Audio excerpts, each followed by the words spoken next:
The Price of Money by Rob Dix. Today I'm officially in my new apartment in London. Here you can see a bit.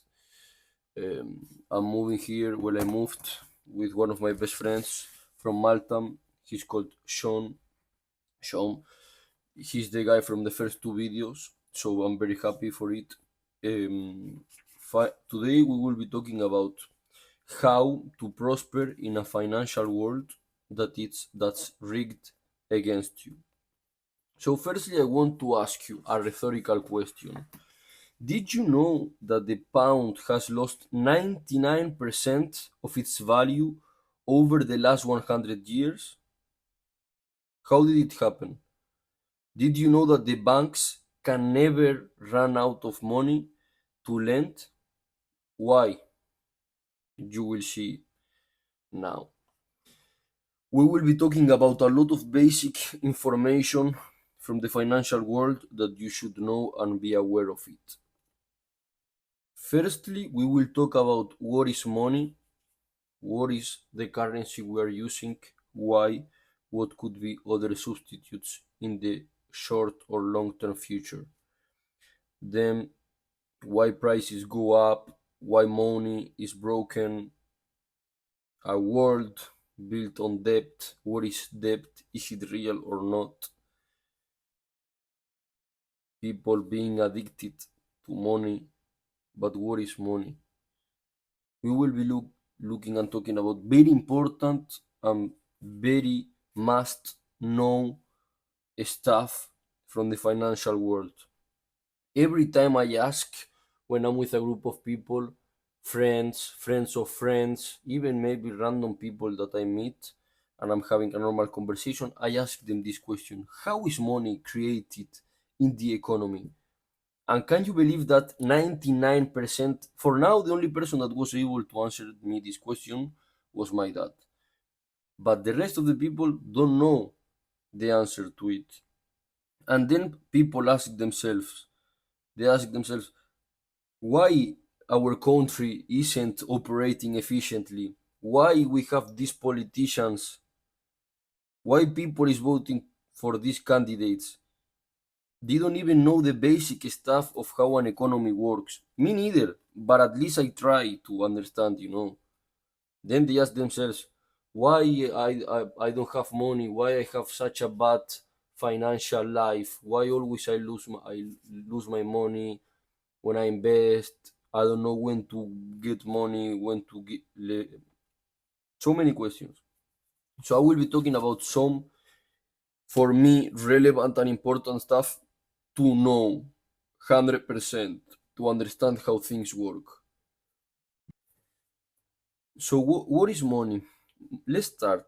Money is a medium of exchange, is a form of payment that is accepted by the people. Is the main purpose of money is to keep its value while you have it. Why people started using money? Because they had two ships and the only thing they needed in exchange was 5 liters of water, but they weren't couldn't find no one who was willing to give 5 liters of water for two ships.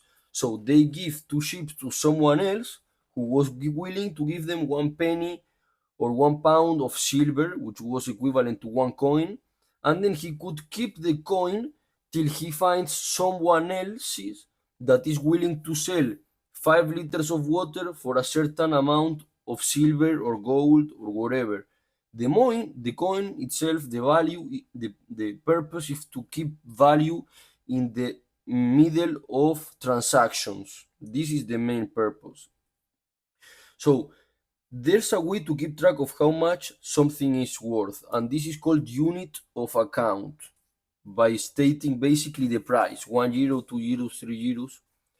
And the purpose of storing value, as I mentioned, which sounds like um, actually the only relevant thing that we need to do in order to accept something as a currency or to exchange it is the value that we give it. It needs to be accepted by a larger percentage of people, by a mass of people, right? This is what we need in order to use something as a currency. So at the beginning, coins, physical money, were made by physical materials that had this value. The coins were made by silver, gold. Afterwards, they implemented like some other types of metals, such as cobre. I can't remember the word in English, but in Spanish is cobre, which is another type, and many different types of materials in order to give value to the coin, to the currency itself. So why gold, for example, has six characteristics that make it naturally suit the role of money. First of all, is the fungibility. So it has the property to being able to swap any unit for any other unit. So every single unit of 1 gram of gold is the same as another coin made by 1 gram of gold. Secondly, it's highly durable because it doesn't react with other elements. For example, silver actually tarnishes when it's exposed to the air. So gold lasts forever without losing its quality. Then it's divisible because it can be melted down into different quantities, which means you can use it for transactions of all sizes. It's portable, we can all put it in our pocket, in our bags, in our hat, wherever we want. It's easy to carry in a day-to-day a value, right? Then it's recognizable. So everyone can easily stamp gold with some kind of symbol to show it meets an official standard. And then it's scarce. There is only a certain amount you can dig out of the ground, and the amount that remains in the ground gets progressively more difficult to reach. So we could use a lot of different products, a lot of different tangible materials if they followed these characteristics, but mainly if it's acceptable by the largest amount of the population, right? Because I'm willing to change my laptop for, I don't know, 100 flowers of a certain species if afterwards those 100 flowers I'm gonna be able to use them to buy a new laptop. But what do I need? That the buyer is willing to buy my laptop for 100 flowers, and then the seller from the next Mac I'm going to buy is willing to accept 100 flowers for it. It just need to be accepted. That's the main concern, the main thing. So, what are some of the major events which led to a decrease in the value of money? This started mainly with the First and Second World Wars in 1914 and then 1940s, 39 ish, I guess, when the government had the obligation to bump money into the economy, which the purpose to um, to invest in the war, to buy ammunition, to buy machines for the war, cars, transportation, food, everything. So what happened here? Banks, well, anyone, whenever they received money, they could go to the bank and say, please, I want you to exchange this amount of money for gold. So banks had to give you gold in exchange for the amount of money you had. That's why money itself was used to store value between transactions.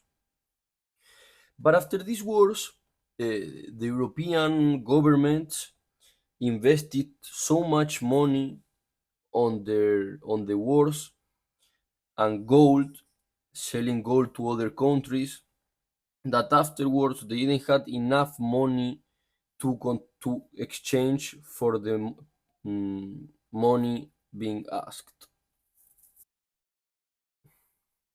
So this is one of the reasons why United States, the US dollar is used as an international currency, especially till the last couple of years where things have changed a little bit. USA was the international had the international currency, the US dollar. Why was why was the reason for this? Basically, because they had the largest amount of gold. Therefore, they said, okay, you guys, all of you countries from the rest of the world, you can use the US dollar as an international currency when you trade between different countries, when you export, you import, because whenever you want to exchange your money for gold, you can come to USA and we'll give you the amount of money you brought in gold. But what happened?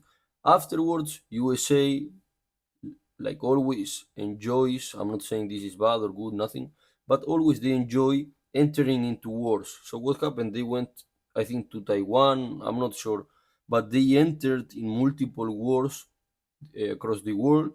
So they started putting too much money till they reached a point where they didn't have enough gold to I don't have the word, but like to invest, to keep the wars moving.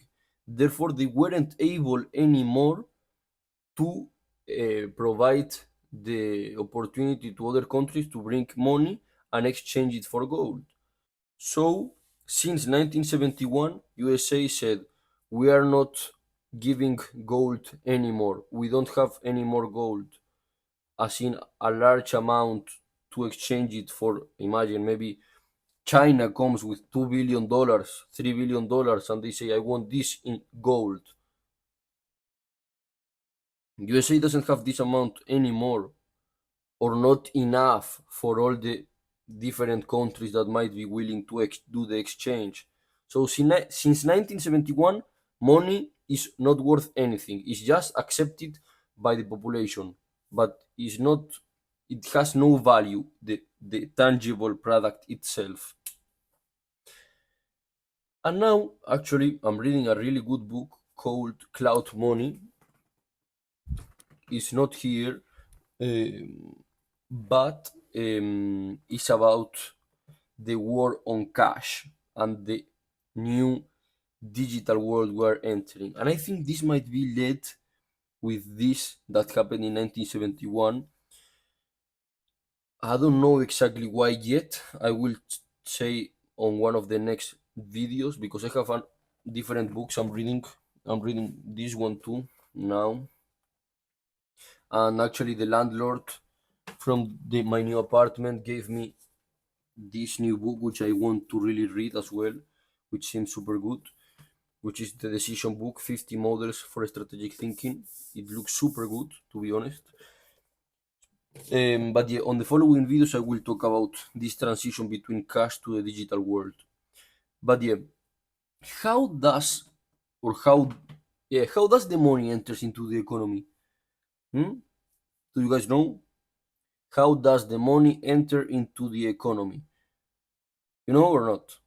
I'm gonna tell you.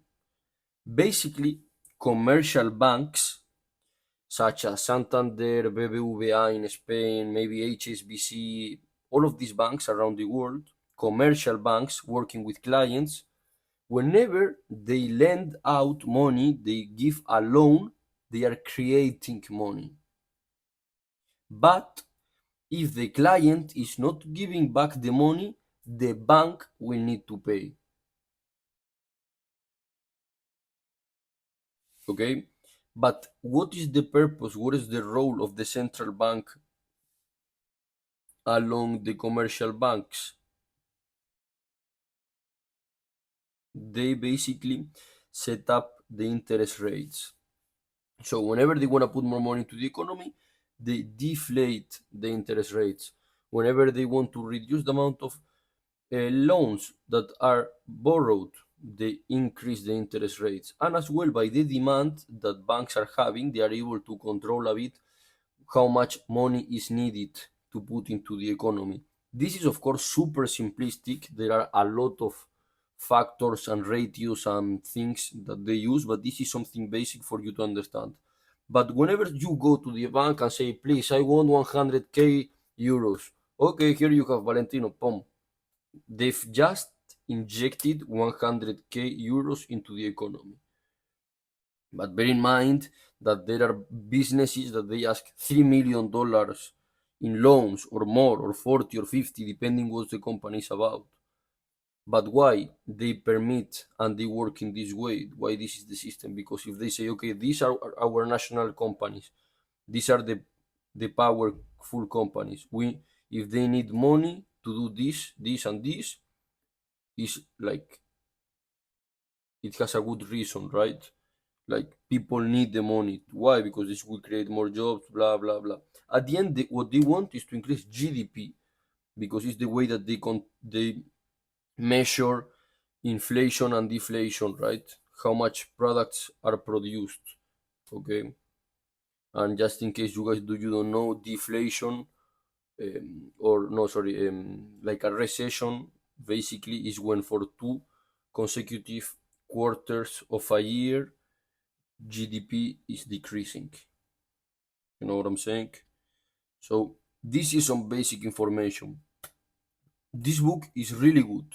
If you really want to know important and relevant stuff about money and the economy, The Price of Money is short, easy to read, well explained.